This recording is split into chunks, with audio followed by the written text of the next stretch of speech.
Good morning student. आज हम पढ़ने जा रहे हैं कीचड़ का काव्य। काका कालेकर जी द्वारा लिखा हुआ ये पाठ है। काका कालेकर जी ने इस पाठ में कीचड़ की विशेषताएं बताई हैं कि किस प्रकार जो कवि लोग हैं वह सौंदर्यता का वर्णन करते हैं, जलाशयों का वर्णन करते हैं, तो अच्छी अच्छी चीजों का वर्णन करते हैं, किंतु कीचड़ पर कभी किसी कवि ने या ये लेखक ने ध्यान नहीं दिया, कभी किसी ने इसका वर्णन नहीं किया है। प्रस्तुत पाठ एक ललित निबंध है और इसकी जो शैली है वो काव्यात्मक शैली है। कीचड़ की उपयोगिता पर उन्होंने प्रकाश डालते हुए कहा है कि कीचड़ के गंदेपन पर हमें नहीं जाना चाहिए, बल्कि विभिन्न प्राणियों के जीवन में उसकी उपयोगिता पर ध्यान देना चाहिए। धान की फसल कीचड़ में ही तैयार होती है। यह निबंध दर्शाता है कि यदि कीचड़ न होता तो हम किन अनमोल चीजों से वंचित यानी अलग हो जाते या रह जाते। कुल मिलाकर लेखक ने कीचड़ को है नहीं बल्कि श्रद्धेय और श्रेष्ठ सिद्ध करने का सफल प्रयास किया है। तो आइए इस पाठ पर हम नजर डालते हैं कि इस पाठ की क्या विशेषताएं हैं। आज सुबह पूर्व में कुछ खास आकर्षण नहीं था। पूर्व यानी जिधर से सूर्य का उदय होता है वहां का लेखक ने देखा, पर उनको कुछ खास आकर्षण नहीं लगा, यानी सौंदर्यता इतनी अच्छी नहीं लगी। रंग की सारी शोभा उत्तर में जमी थी। उत्तर दिशा में रंग की जो शोभा थी, जो सारे रंग बिखरे हुए थे, वह रंग किधर बिखरे हुए थे? उत्तर दिशा में जमे हुए थे। उस दिशा में तो लाल रंग ने आज कमाल ही कर दिया था। कभी कभी हम देखते हैं कि जिधर सूर्य का उदय होता है उधर इतना सुंदर नजारा नहीं रहता है, जबकि कहीं दूसरी दिशा में बहुत ही सुंदर और अच्छा आकर्षक दिखता है और वहां रंग फैले हुए हैं। तो उस दिशा में लाल रंग, जो लाल रंग है वो बहुत ही सुंदर दिखाई दे रहा है, कमाल कर दिया है। प्रकृति के सुंदरता का वर्णन किया है लेखक ने, परंतु बहुत ही थोड़े से समय के लिए, कुछ क्षणिक समय के लिए जो सुबह सुबह का दृश्य था उसमें लाल रंग ने कुछ जादू सा कर दिया। स्वयं पूर्व दिशा ही जहां पूरी रंगी न गई हो, रंगी यानी पोतना जिसको कहते हैं, रंगी यानी रंग में समा न गई हो, वहां उत्तर दिशा कर करके भी कितने नखरे कर सकती। यानी कि जब पूर्व दिशा जहां रंग भरे हुए होने चाहिए वो ही रंगों से सरोबार नहीं है, तो ये तो उत्तर दिशा है, ये कितने नखरे कर सकती है रंगों के। देखते देखते वहां के बाल श्वेत पुनी, श्वेत यानी सफेद, पुनी यानी जो चरखा से जो रुई को काटते हैं और जिस प्रकार वो काटने के बाद जो रुई का जो रूप हो जाता है, उसी प्रकार के बादल जैसे हो गए हैं। और यथाक्रम दिन का आरंभ ही हो गया। सब सारे बादल ऐसे सफेद सफेद श्वेत पुनी जैसे दिखाई दे रहे हैं और यथाक्रम यानी नियमित जैसे कि रोज होता है उसी क्रम में दिन का प्रारंभ हो गया है। हम आकाश का वर्णन करते हैं। लेखक यहाँ कह रहे हैं कि हमने आकाश का काफी वर्णन किया है। लेखक, कवि सभी लोग आकाश का वर्णन करते हैं, पृथ्वी का वर्णन करते हैं, जलाशयों का वर्णन करते हैं, जलाशय यानी तालाबों का वर्णन करते हैं, पर कीचड़ का वर्णन कभी किसी ने किया है? लेखक हमसे पूछते हैं क्या आपने कभी ऐसे व्यक्ति को देखा है, ऐसे लेखक को देखा है जिसने कीचड़ का वर्णन किया है? कीचड़ में पैर डालना कोई पसंद नहीं करता। क्या कीचड़ में लोग पैर डालना पसंद करते? नहीं करते, हम भी नहीं करते। यदि हमको कह दे कि कीचड़ में अभी यहाँ सफाई करनी है तो शायद हम नहीं करेंगे, हम कहेंगे हमारे कपड़े गंदे हो जाएंगे। तो वही चीज लेखक ने हमसे पूछी है और कहा है कि कीचड़ में पैर डालना कोई पसंद नहीं करता। कीचड़ से शरीर गंदा होता है, सभी जानते। कीचड़ में जाएंगे तो हमारा शरीर गंदा हो जाएगा, कपड़े मैले हो जाएंगे, इसलिए कोई भी कीचड़ के पास जाना नहीं चाहता। अपने शरीर पर कीचड़ उड़े यह किसी को भी अच्छा नहीं लगता। शरीर पर यदि कीचड़ लग जाता है तो ये किसी को भी अच्छा नहीं लगता। इसलिए कीचड़ के लिए किसी को सहानुभूति, सहानुभूति यानी लगाव, प्रेम किसी को भी नहीं है कीचड़ से। सब कीचड़ को अच्छी दृष्टि से नहीं देखते हैं। यह सब यथार्थ यानी सत्य है, वास्तविकता है कि हम कीचड़ को पसंद नहीं करते हैं। हम यही कहते हैं हमारे कपड़े गंदे हो जाएंगे, हम गंदे हो जाएंगे, हमारा शरीर गंदा हो जाएगा, और यही वास्तविक सत्य है। किंतु लेखक ने कहा, किंतु तटस्थ था यानी कि स्थिर होकर यदि सोचे तो हम देखेंगे कि कीचड़ में कुछ कम सौंदर्य नहीं है। उन्होंने कहा कीचड़ में भी सौंदर्य है, पर हमको उसको देखने के लिए हमारी दृष्टि वैसी होनी चाहिए। पहले तो यह कि कीचड़ का रंग बहुत सुंदर है।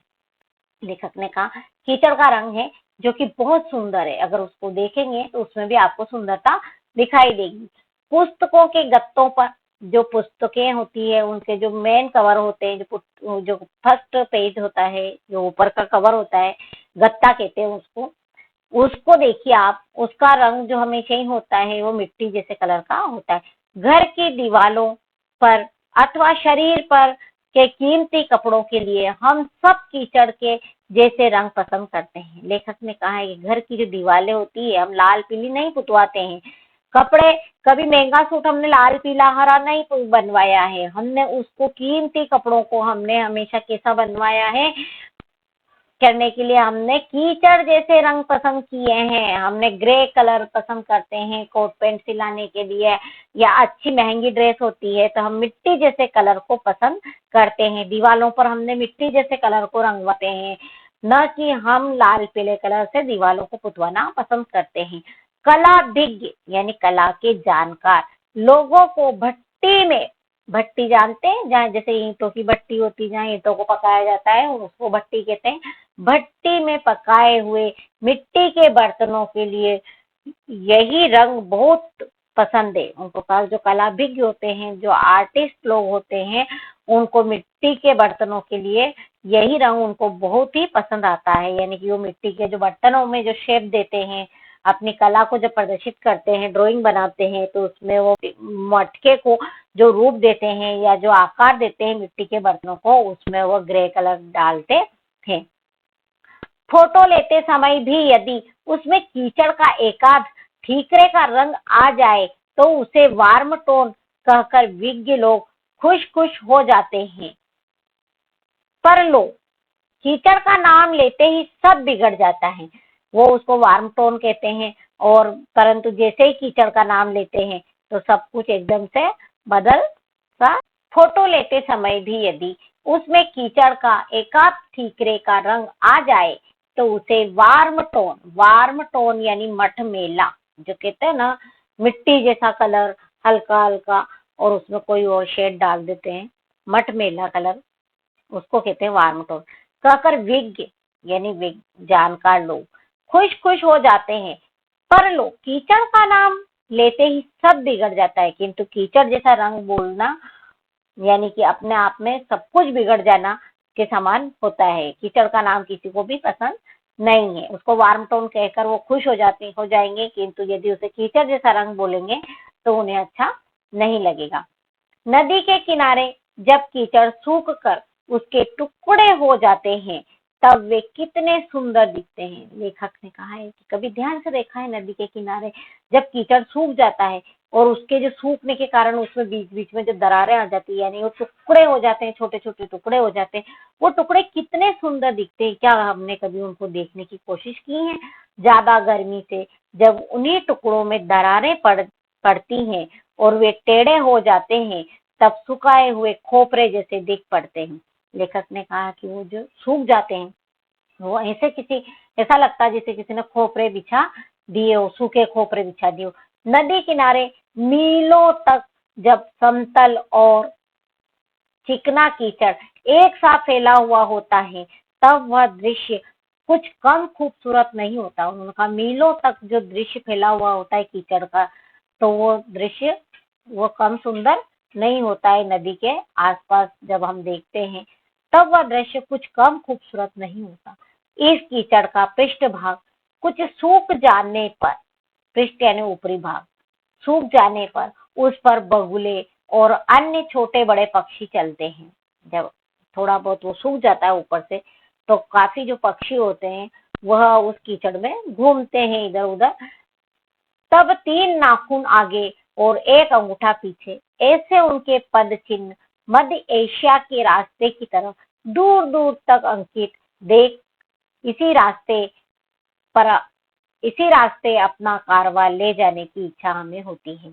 ऐसा लगता है जैसे एशिया का नक्शा बन गया हो। ऐसे वहाँ छोटे छोटे से पक्षियों के पद चिन्ह बने हुए हैं। और कारवा यानी काफी लंबा चौड़ा जो है दृश्य या कारवा के प्रचलित अर्थों में एक अर्थ पशुओं का रेवड़ या ऊंटों की लंबी कतार भी कह सकते हैं। उसको कहते हैं। फिर जब कीचड़ ज्यादा सूख कर जमीन ठोस हो जाए और जब वो कीचड़ और ज्यादा सूख जाता है, थोड़ा ठोस हो जाता है, तब गाय, बैल, पाड़े, भैंस, भेड़, बकरे इत्यादि के पद चिन्ह इस पर अंकित हो जाते हैं। तब इनके पद चिन्ह जो है, पैरों के चिन्ह इस पर अंकित यानी वो बन जाते हैं, निशान बन जाते हैं। उसकी शोभा और ही है, और उसकी शोभा जब देखते हैं तब वो और ही निराली हमें दिखाई देती है। और फिर जब दो मदमस्त पाड़े, पाड़े जो भैंस का नर बच्चा होता है उसको पाड़ा कहते हैं, अपने सींगों से कीचड़ को रोन कर आपस में लड़ते हैं, तब नदी किनारे अंकित पद चिन्ह और सींगों के चिन्हों से मानो महिष कुल के भारतीय युद्ध का पूरा इतिहास ही इस कंदर्प लेख में लिखा हो, ऐसा भास होता है। लेखक कहते हैं कि ऐसा लगता है जैसे महेश कुल में जिस प्रकार से युद्ध हुए थे, भारतीय युद्ध हुए थे, तो उसका जो इतिहास है वैसा इतिहास ही यहाँ पर बना हुआ हमें दिखाई देता है। भारतीय युद्ध का पूरा इतिहास ही इस करदम लेख में लिखा हो, ऐसा भास होता है। महिष कुल के भारतीय महिष कुल जो है हमारे भारत में हुआ था, जिसमें बहुत युद्ध हुए थे। जैसे देख सकते हैं हम महिष कुल का काफी वर्णन टीवी वगैरह में भी बताया गया है, महिष्मती और ये महिष कुल और ये, तो उन्होंने भारतीय युद्ध का पूरा इतिहास है उसी प्रकार करदम लेख में लिखा हो। करदम लेख यानी जो ऋषि हुए हैं करदम, और ऋषि हुए थे, उनकी उत्पत्ति सृष्टि की रचना के समय ब्रह्मा जी की छाया से हुई थी, उन्हीं का नाम करदम है। और ब्रह्मा जी ने उन्हें प्रजा की वृद्धि करने की आज्ञा दी थी, और उनके आदेश का पालन करने के लिए करदम ऋषि ने स्वयंभू मनु की द्वितीय कन्या देवहूति से विवाह किया था। वही कदम लेख उन्होंने ही लिखा है, उन्हीं ऋषि का यहाँ पर नाम लिया गया है, जो कि मैंने आपको बताया है। लेख में हुआ हो ऐसा भास होता है। लेखक आगे कहते हैं, कीचड़ देखना हो तो गंगा के किनारे या सिंधु के किनारे, और इतने से तृप्ति न हो तो सीधे खंबात पहुंचना चाहिए।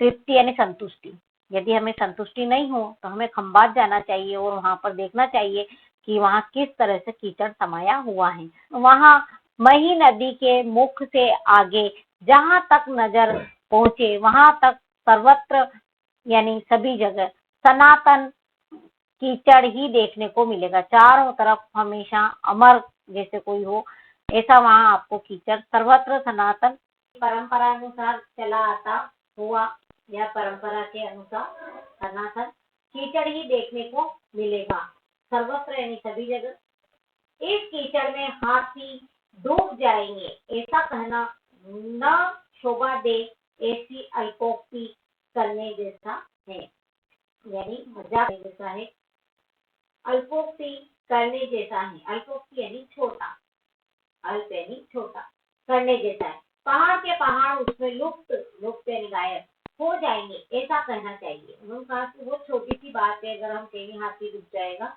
हाथी नहीं, हाथी क्या, हाथी डूब जाएंगे इतना वहां पर आपको कीचड़ देखने को मिलेगा।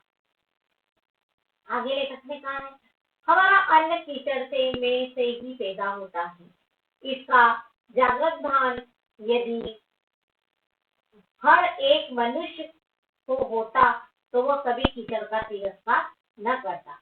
अगर हर व्यक्ति ये समझ ले कि कीचड़ हमारे जीवन में कितना महत्वपूर्ण है, तो कीचड़ का कभी भी तिरस्कार नहीं करता, जिस प्रकार की हम करते हैं। एक अजीब बात तो देखिए, अजीब यानी अनोखी, अनोखी बात तो देखिए। पंख शब्द घृणास्पद लगता है। पंख शब्द को हम बोलते ही हमको लगता है कहाँ हमने नाम ले दिया टीचर का, हमें अच्छा नहीं लगता, घृणा पैदा हो जाती है। जबकि पंकज शब्द सुनते कवि लोग दौड़ने और गाने लगते हैं। जबकि जैसे ही पंकज यानी कमल का नाम आता है तो कवि की कल्पना में चार चांद लग जाते हैं, कवि लोगों का मन डोलने लगता है, गाने गाने लगते हैं कमल पर। मल बिल्कुल मलिन माना जाता है, मल उसी प्रकार मल जो है उसको मलिन यानी गंदा माना जाता है, किंतु कमल शब्द सुनते ही चित्त यानी मन में प्रसन्नता और आह्लाद तत्व यानी आनंद के स्वर फूट पड़ते हैं, यानी आनंद ही आनंद लोग कवि लेखक सबको महसूस होता है और सभी झूम उठते हैं। क्योंकि ऐसी युक्ति शून्य वृत्ति उनके सामने हम रखें तो वे कहेंगे कि आप वासुदेव की पूजा करते हैं, इसे वसुदेव को तो नहीं पूछते। ताकि अगर हम कवियों की इन बातों पर ध्यान देते हैं और अब यदि हम देखते हैं आगे तो हम लोग वासुदेव के श्री कृष्ण की पूजा तो करते हैं, किंतु वसुदेव की पूजा हम नहीं करते हैं। जो पिता है जिन्होंने से भगवान को जन्म दिया है उनको हम नहीं पूछते, नहीं मानते, भगवान की हम पूजा करते हैं। हीरे का भारी मूल्य देते हैं, उसी प्रकार हीरे जो होते हैं जो कोयले में से निकलते हैं हम उसकी भारी कीमत देने के लिए तैयार होते हैं, किंतु कोयले या पत्थर का नहीं देते, किंतु हम पत्थर का कोई मोल नहीं देते। और उसी प्रकार मोती को कंठ में बांध कर फिरते हैं, उसी प्रकार हम मोती को जो है गले में बांध कर घूमते हैं, किंतु उसकी मातुश्री यानी जो सीप है उसमें जिसमें उसका मोती का जन्म हुआ है उसको हम नहीं मानते हैं, उसका हम कोई उपयोग नहीं करते हैं, उसको हम उसके बराबर कीमत नहीं देते हैं। कम से कम इस विषय पर कवियों के साथ तो चर्चा न करना ही उत्तम रहते हैं कि इन विषयों पर कवियों के साथ चर्चा न करना ही उत्तम होगा। यानी कि कहने का मतलब ये है कि सभी कवि लेखक लोग जो भी है वो सुंदरता का वर्णन करते हैं, अच्छी चीजों का वर्णन करते हैं, किंतु उनकी जन्मदात्री और जो जन्मदायक है वो महत्वपूर्ण नहीं है और उनके बारे में कोई वर्णन नहीं किया जाता है। किंतु जिस प्रकार श्री कृष्ण का जन्म वसुदेव से हुआ तो उनके ऊपर कोई चर्चा नहीं की जाती है, किंतु वासुदेव को दुनिया पूछती है, दुनिया मानती है, कभी लोग उनका वर्णन करते हैं किंतु वसुदेव का वर्णन नहीं करते। उसी प्रकार सीप का वर्णन कोई नहीं करता है, किंतु मोती को हम पहनते हैं। उसी प्रकार कमल का हम गुणगान करते हैं, किंतु वहाँ जहाँ उसका जन्म होता है उसको हम हे दृष्टि से देखते हैं। तो इन्हीं विषय पर कवि ने प्रकाश डाला है कि एक बार सोचने की आवश्यकता है कि हम कीचड़ का किस प्रकार तिरस्कार करते हैं, क्या कीचड़ का तिरस्कार जो जिस प्रकार से हम कर रहे हैं क्या वह हमारी नजर में या सभी की नजर में क्या वो सही है, इस पर एक बार और सोचने की आवश्यकता है। यही इस पाठ में सभी ने लेखक ने समझाया है और इस पाठ को आप ध्यान से फिर से समझिए, देखिए और सुनिए अच्छे से, और जो चीज समझ में नहीं आए वो मुझसे पूछिए, आप कमेंट कीजिए और बताइए कि क्या चीज उसमें आपको समझना रह गई है या कौन सी चीज आपको अच्छे समझ में आई है। Okay, bye.